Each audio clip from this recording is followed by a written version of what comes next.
మునుగోడు రాజకీయాలు అంటేనే స్టేట్ వ్యాప్తంగా ఒక సంచలనం ఉంటుంది.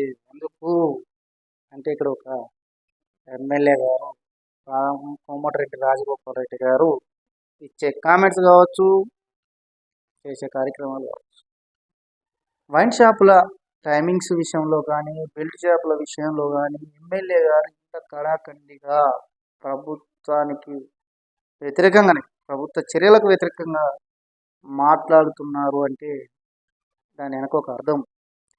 కాంగ్రెస్ పార్టీ గత ఎన్నికల్లో స్పష్టంగా మేనిఫెస్టోలో చెప్పింది మద్యాన్ని నియంత్రిస్తాము అని, బెల్ట్ షాపులు ఎత్తివేస్తాము అని చెప్పింది. దాన్నే ఆయన అమలు చేస్తారు. స్పష్టంగా ఆయన మన స్టేట్మెంట్ కూడా ఇచ్చారు.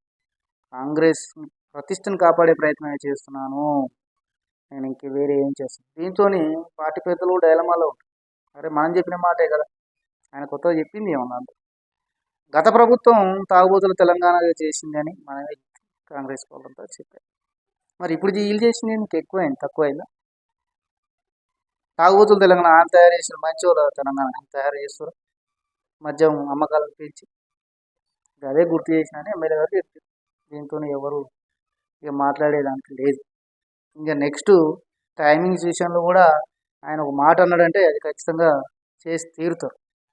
గతంలో కూడా ఉప ఎన్నిక ద్వారా అసలు ఒక నేషనలే కదా ఇంటర్నేషనల్ లెవెల్లో మునుగోడు వైపు అందరూ చూసి. మరి చూద్దాం లెట్